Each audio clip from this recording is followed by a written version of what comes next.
the documentation process using Excel spreadsheets, for instance. So if you could imagine a manufacturing company, they would have a number of policies, procedures, SOPs in place. They would all need to be stored somewhere, and a lot of them were stored either on a shared server or on a drive somewhere.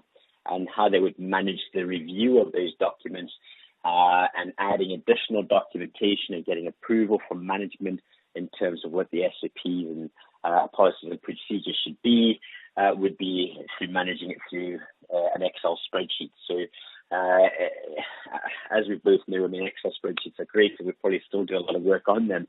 But it's up to how they are managed. Sometimes they need to be saved twice. There's a lot of manual input in terms of sorting those spreadsheets, in terms of pulling any kind of graphical information, especially when we start to look at another process that a QPulse would help manage would be non-conformances and kappa. Again, Excel spreadsheet driven, which would be the customer's initial pain. Sorry, can you say that again? Non-performance of what? Non-conformances and kappas. So non-conformance would be anything from a supplier non-conformance to a general non-conformance, so something that's gone wrong in the business and needs some sort of corrective action to be put in place or corrective measure to be put in place. So you might have a supplier who supplied you with a specific material, right? And there's an issue with it, So how do you manage that process in terms of getting back to that supplier and being able to get the problem fixed? Okay, so non-conformances and kappas are very similar. So kappa is a corrective action, preventative action. Okay, so it's understanding what the issue is, it's resolving the issue, and then ensuring it doesn't happen again. So in the quality sort of world, it would be the plan, do, check, act. All right, so you have the issue, you'd plan how you're going to fix it. You'd put that corrective action in place to fix the problem. So, and then you'd carry out audits, etc., to make sure it didn't happen again. Okay. Right. So a lot of these processes are yes. Oh, sorry. I apologize for interrupting.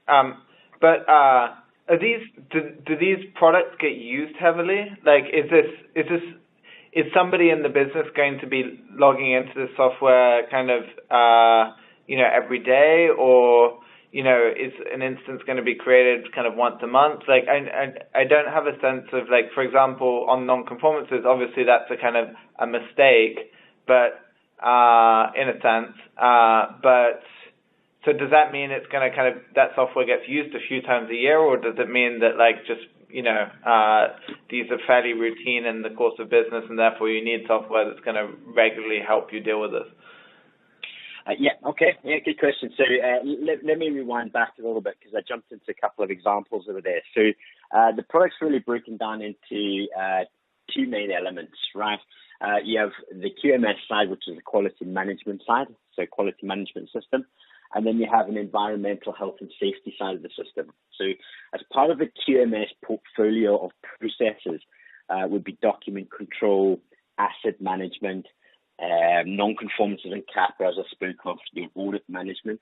Okay, so if you picture that within a business, certainly from a documentation perspective, everybody in the business at some point in time would need to download a document. So things that could be stored in there would be your HR forms, like leave forms, or any kind of policy or procedure that you need to follow in order to carry out your job. There's a training element on the back of that as well. So if you started a job as anything, as a HR manager or a manager in the team, you might have various documents that you need to read and acknowledge that you've read, and maybe even carry out a test within the system to say that you understood and you've completed that test, to say that you've understood and completed that training course to be able to do your job, or even before you started your job. So a lot of people in the organization would certainly use it when they join the business and ongoing. So it's a place where the most up-to-date live version of a document would be kept.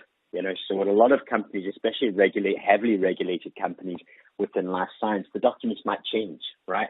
So somebody could have downloaded the document onto the desktop became an older version of the document. So this is a central point where all the most up-to-date documents are stored. Depending on how companies roll out the software would depend on whether all users needed to have access to the system or only some users need to have access to the system. So to answer your question, typically I wouldn't say it's something that gets used every now and then. I'd say it's certainly used on a day-to-day basis by the quality team. And if the organization is using it for their document control, then everybody would have access to the system, and you'd probably find a lot of people use it on a daily basis within the business. Gotcha. Okay. Yeah.